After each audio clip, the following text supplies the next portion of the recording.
If you clicked on this video, it might be because you're about to start learning Arabic, you're considering learning Arabic, or you're in the midst of learning that beautiful language. In this video, I'm going to introduce some interesting facts about the Arabic language that you might find helpful in your language journey. If it's your first time on this channel, my name is Jihan and I am a language enthusiast who speaks a few languages to different levels of fluency. If you're into language learning, especially Arabic and Japanese, please consider subscribing to this channel and giving this video a like, as it greatly helps to support my work. As you probably already know, Arabic is written from the right to the left, but unlike what people usually assume, learning the Arabic alphabet is pretty simple. It is made up of 30 letters, but there are only 14 graphic forms.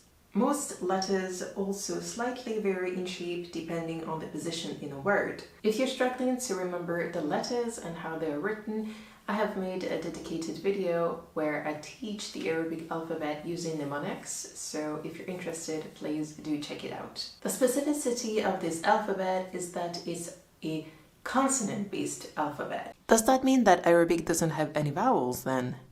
Well, not quite. To answer this question, let's consider the second point.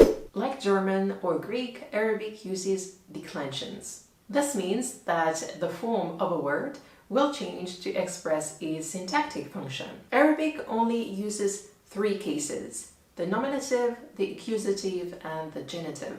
To express these three cases, the Arabic language uses three sounds: u, a, and i, which are the only three vowels that exist in the Arabic language. Like many other Semitic languages, Arabic makes words using roots. Words derive from an original stem, and all words that derive from this original stem will have a semantic relation to it. For instance, these three letters, kaf, ta, and ba, will give the word kataba, to write, the word kitab, book, the word katib, writer, the word maktab, office, or the word maktaba, library. Unlike Japanese, Korean, or Turkish, Arabic makes a difference between definite words and indefinite words using articles. Or rather, one single article, which you probably already heard of. It is al, which you find in some English words like alcohol or alchemist, which have derived from the Arabic language. When it is indefinite, the word will appear on its own using double diacritics, as we saw in a previous point. Unlike Germanic and Romance languages, Arabic does not have a proper verb to express the idea of having something. Of course, verbs such as to own, to exist, but there is no proper verb in Arabic to say to have. Instead, Arabic uses prepositions. The two main ones are عند, which means at, with, or near, depending on the context, and li, which means to. Another version of this last one would be لدى. For instance, you can say لدي قط, لدي قط, or لي قط, which literally means to me a cat. You can also say لديه سيارة, لديه, or له سيارة, which literally means to him a car.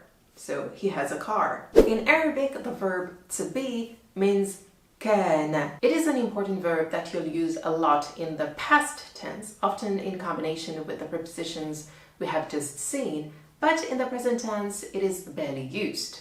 You might wonder, well, how does Arabic express the idea of being in the present?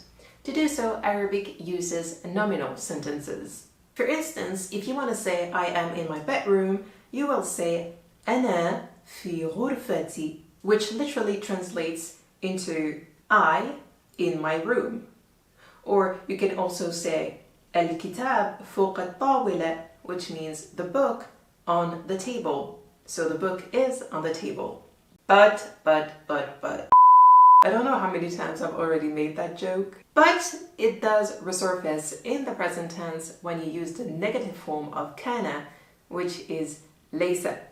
So if you want to say it is not on the table, you will say ليس فوق الطاولة. Arabic is one of the few languages that have retained the dual form throughout the development. In Arabic, it is marked on pronouns, nouns, verbs, and adjectives. Even though this might sound a little bit complicated, the dual form is usually expressed using the same radical, which is an in the nominative and ain in all the other cases. So you will say طالب or طالب to say one student, but you will say طالبان when you want to say two students.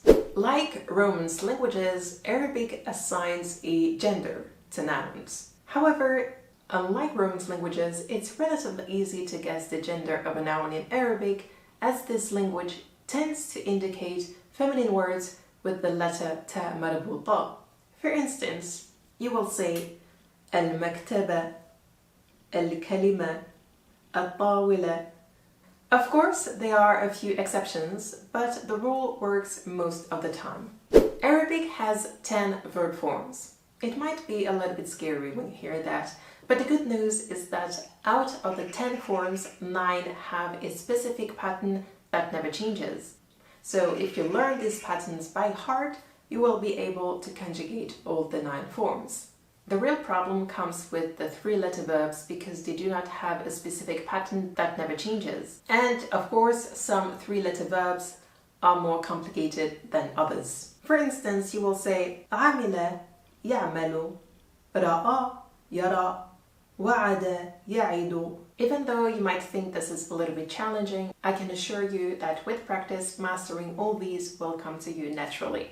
Unlike English or French, Arabic does not belong to the subject-verb-object linguistic category when it comes to its word order. Arabic is generally regarded as a verb-subject-object language, as the verb is often considered the most important part of the sentence. However, I would say this is only theoretical, and many Arabs start their sentences using the subject. I would even say that in Arabic, the word order is relatively flexible, and you could even start with whichever part you want to insist on, provided you do not break grammar rules. However, I would definitely say that starting with the verb in Arabic offers real advantages, especially if you struggle with conjugation, since the verb only agrees in gender if it appears at the start of a sentence.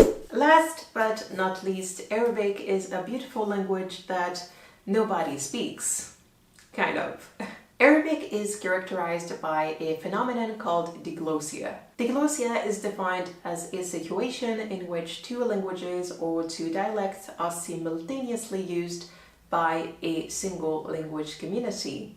In the case of Arabic, you have modern standard Arabic as opposed to the many different dialects you find in the so-called Arab world, where the dialects can be very close to, or on the contrary, very, very different from modern standard Arabic. That's all for today's video. I hope you found it a little bit helpful. If you found it a little bit helpful, please consider giving it a like, and also do not hesitate to leave a comment on your own language journey. In the meantime, thank you very much for watching, and I will see you next time.